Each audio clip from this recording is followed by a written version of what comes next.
Tudo bem, pessoal? Como é que tá aí todo mundo? Como é que estão vocês? Tô gravando aqui no fim de semana e vocês vão poder observar, o carro tá parado, não tô dirigindo, né? Até porque não se fala é, ao celular ou grava qualquer coisa dirigindo, né, pessoal? Então espero que todos estejam bem. Sou Felipe Martins, delegado de polícia, e hoje nós vamos falar um pouco sobre a Lei Maria da Penha, alguns entendimentos do STJ, uma parte prática de delegacia. Mas antes de mais nada, eu peço que você se inscreva no canal, curta, compartilhe com seus amigos, ative o sininho das notificações. Então, como foi dito, nós vamos falar hoje sobre a Lei 11.340 de 2006, a denominada Lei Maria da Penha. Então, você, concurseiro, você que já é profissional da área policial civil, militar, delegado de polícia e demais carreiras, com certeza conhece a história da Maria da Penha, que foi vítima por 2 vezes por tentativa de homicídio por parte do seu até então cônjuge, e a partir daí ela enfrentou uma verdadeira via-crucis e uma demora do Estado brasileiro da Justiça na condenação desse agressor, razão pela qual, inclusive, o Brasil foi condenado por órgãos internacionais a indenizar, e a partir daí de outros movimentos de proteção à mulher foi editada a citada lei. Então, eu quero abordar com vocês alguns aspectos práticos e algumas súmulas do STJ, né? Primeiramente, a Lei Maria da Penha veda a aplicação da Lei 9.099, e a partir daí houve uma grande discussão, primeiro da constitucionalidade da lei. Em 2012, o Supremo se manifestou em caráter definitivo e entendeu que é constitucional a Lei Maria da Penha. Constitucional porque, infelizmente, ainda ocorrendo essa disparidade, essa discriminação e essa violência que infelizmente a mulher ainda é vítima, há uma justificativa para esse tratamento, buscando justamente a equiparação, que ao longo do tempo essa lei, a Lei Maria da Penha, ela seja de caráter transitório, visando equiparar, visando mitigar e visando acabar com essa desigualdade de gênero, com essa violência que é praticada, infelizmente, ainda hoje no nosso país contra a mulher. Mas ela é constitucional, foi julgado também constitucional essa não aplicação da Lei 9.099 nesses casos, e a partir daí algumas súmulas foram editadas, tá? Súmula 536 do STJ fala que a suspensão condicional do processo e a transação penal não se aplicam na hipótese de delitos sujeitos ao rito da Lei Maria da Penha. Então, aqui já em 2015, esses institutos despenalizadores trazidos pela Lei 9.099, que disciplinou e identificou os crimes que seriam de menor potencial ofensivo, não são aplicados aqui nessa seara.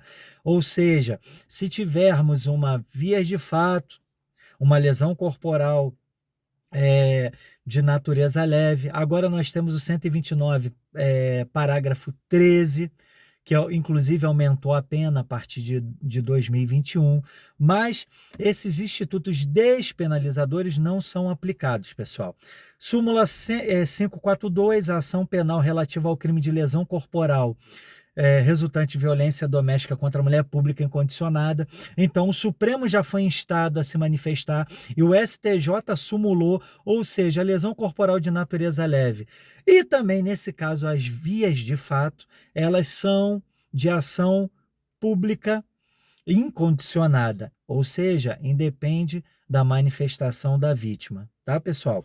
Súmula 588 do STJ. A prática de crime ou contravenção penal contra a mulher com violência ou grave ameaça no ambiente doméstico impossibilita a substituição da pena privativa de liberdade pela restritiva de direitos. Mais uma. Súmula 589, não é aplicável o princípio da insignificância em crimes ou contravenções penais praticados contra a mulher no âmbito das relações domésticas.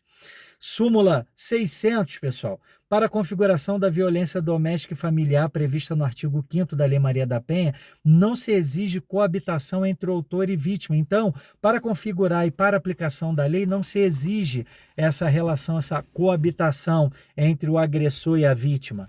Outra, pessoal, a STJ também decidiu que a Lei Maria da Penha pode se aplicar a pessoas transexuais, muito importante, tema muito discutido, mas é cabível. Outro entendimento, pessoal, em relação também à aplicação de medidas protetivas de urgência. A medida protetiva de urgência, ela tem natureza satisfativa, segundo o STJ, e não cautelar.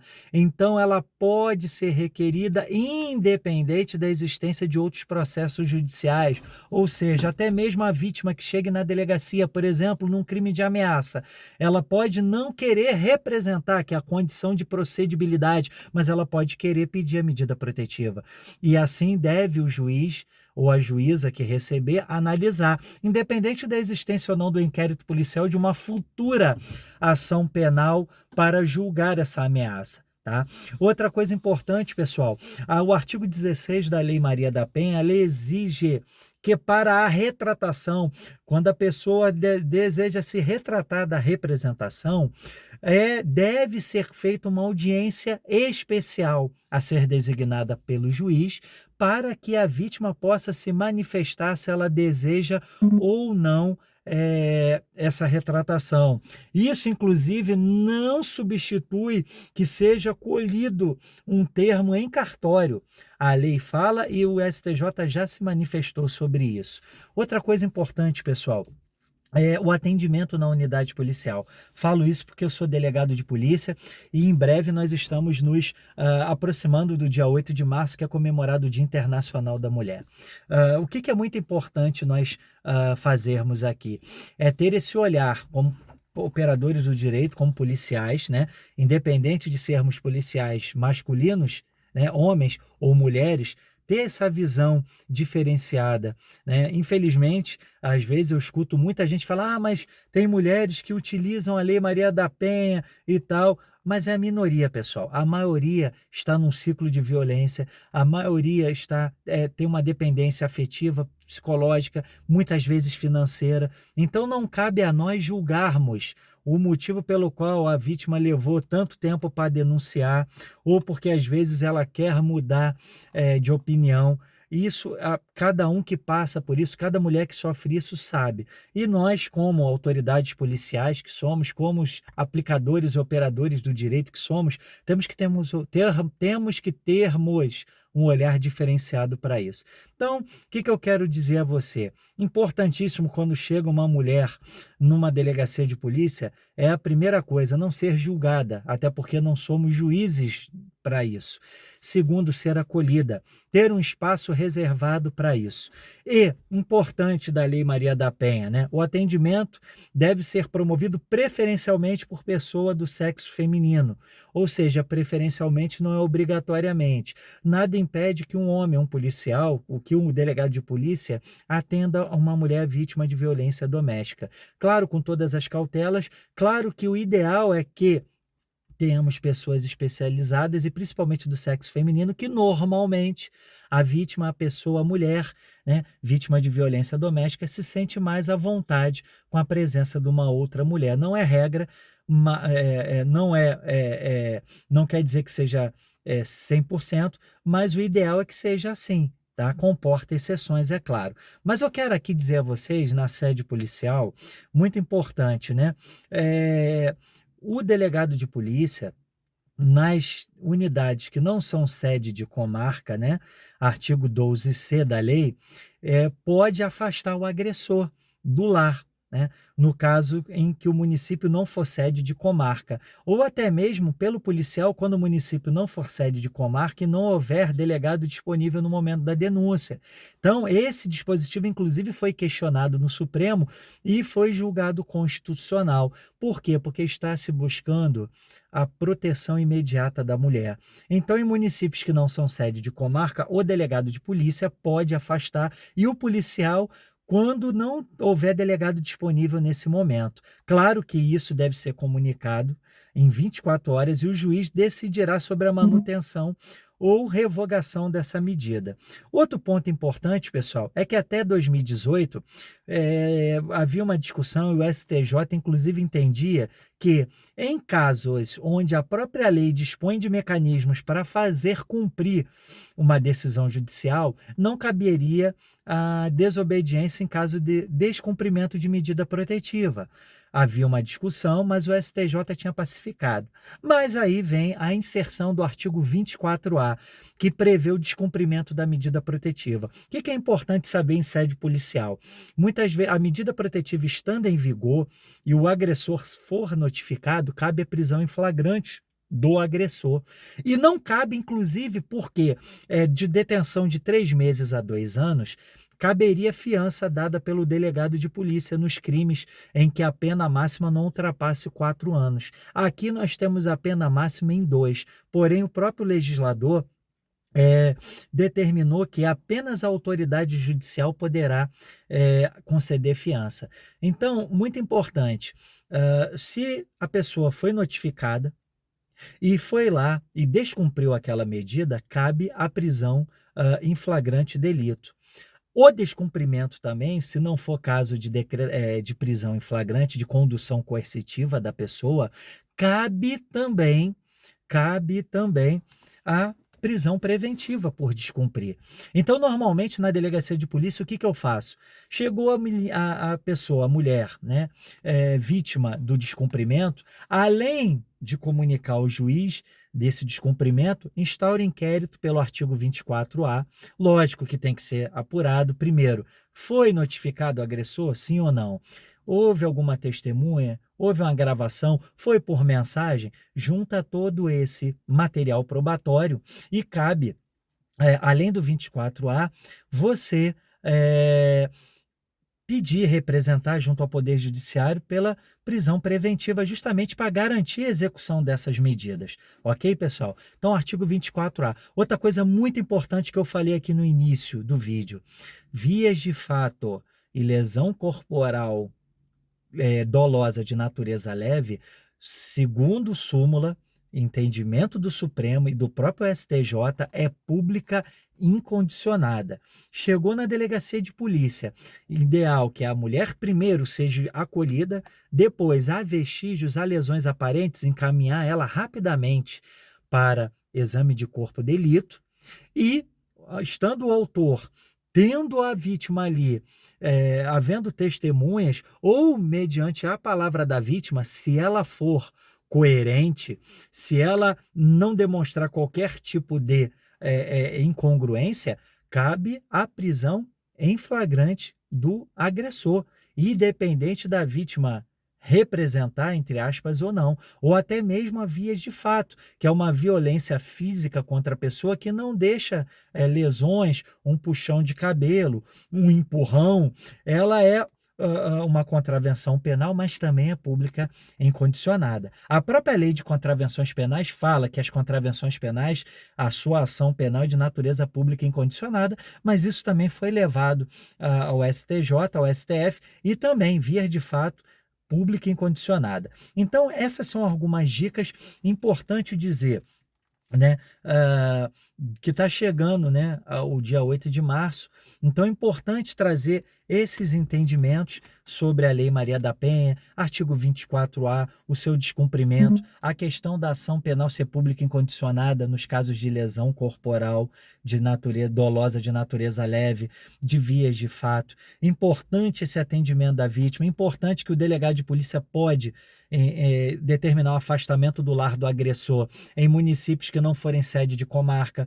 O policial pode assim fazê-lo se o município não for sede de comarca e não tiver um delegado de polícia disponível.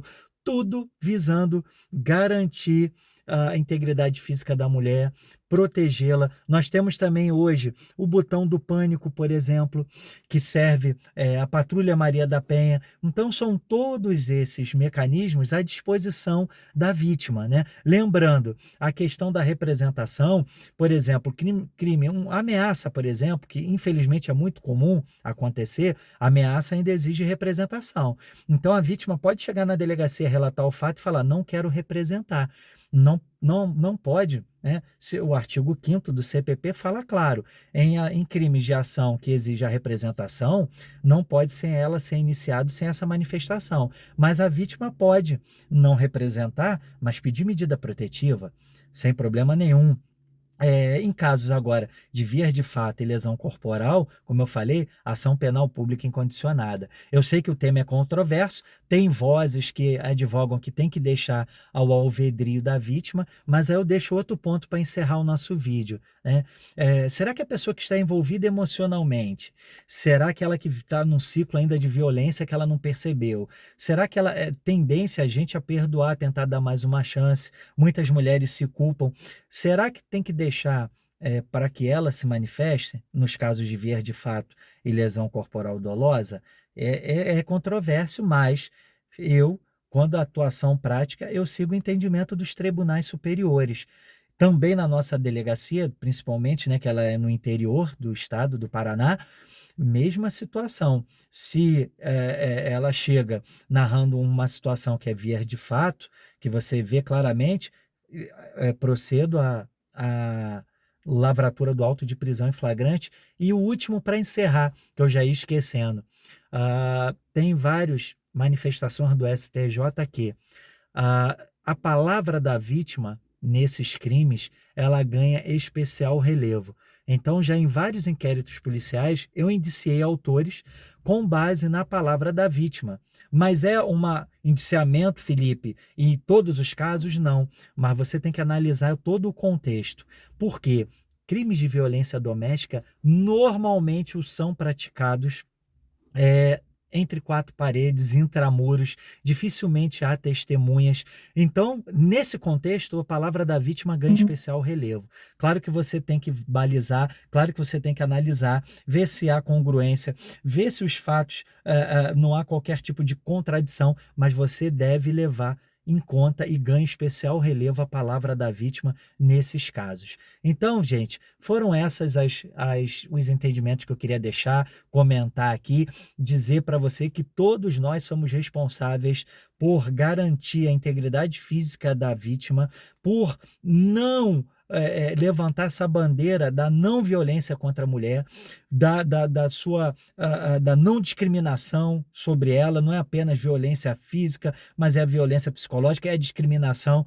Lugar de mulher é onde ela quiser. Tá, pessoal? Então, deixo aqui mais essas dicas. O vídeo está ficando grande, então não quero deixar um vídeo tão grande assim, mas compartilhe esse vídeo, curta, deixe seu comentário aqui embaixo que eu vou ler, vou responder.